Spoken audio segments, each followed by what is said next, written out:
Nagsimula bilang isang personal toy collection, pagtagal, dumami ng dumami hanggang sa naging isang museum.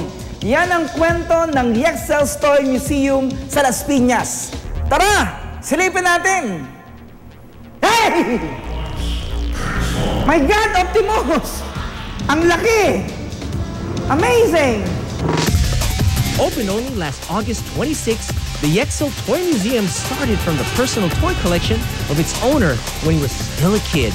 It showcases all sorts of toys, from small to life-size toys.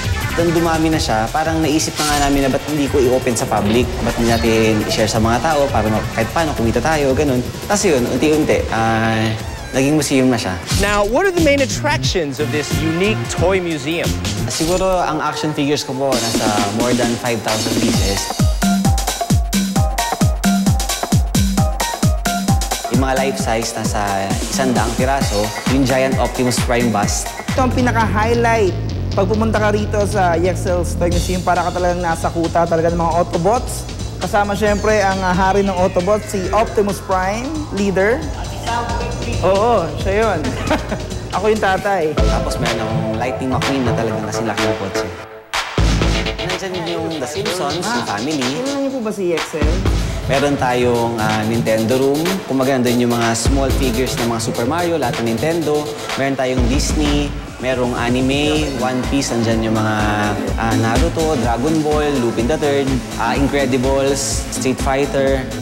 Meron tayong para sa Marvel.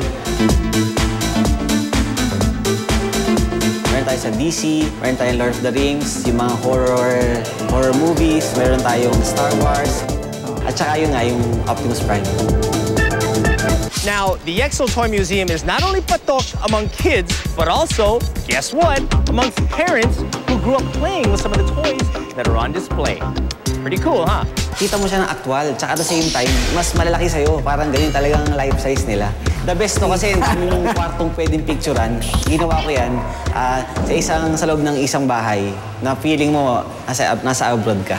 Yexcel Toy Museum is located at 52 Sampaguita Road, Pilar Village, Las Piñas City. For more information, visit their website, Facebook fan page, or contact these numbers.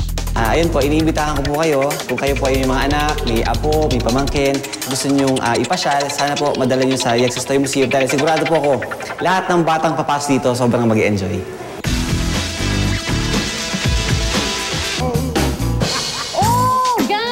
On your mind. Ako ang nasa mind ko ay ang kauna-unahang world-class Science Museum dito sa bansa na matatagpuan sa Bonifacio Global City sa Taguig. Ano pa nga ba ito kung hindi ang Mind Museum? Conceptualized in 2007 and opened only March of this year, the Mind Museum is the first science museum of its scope and scale in the Philippines. So it's very new.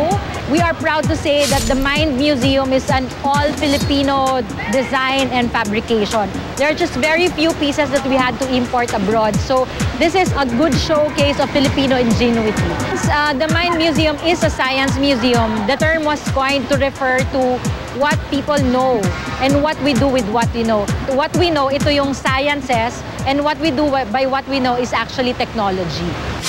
Now, what are the main attractions inside this handsome, awesome building of the Mind Museum? So the Mind Museum is basically on a 12,500 square meter land. Inside the Mind Museum, we have 5 major galleries. So this is the Universe Gallery, Earth Gallery, Life Gallery, Atom, and at the second floor is the Technology Gallery. But the heart of the Mind Museum is also what we call the Hall of Philippine Science, where we can see also the different studies that were done also in the Philippines in terms of sciences. We also have the Mind Cafe and of course the Mind Shop. Outside the Mind Museum is what we call Science in the Park, an outdoor play area, but it's also based on different scientific concepts. So it's a whole place where the entire family can enjoy. Now, of course, the next million-dollar question is, can everybody afford the entrance? We have a socialized entrance fee for public school, which is only 150, and also for the teachers, both for private and public, also at 150.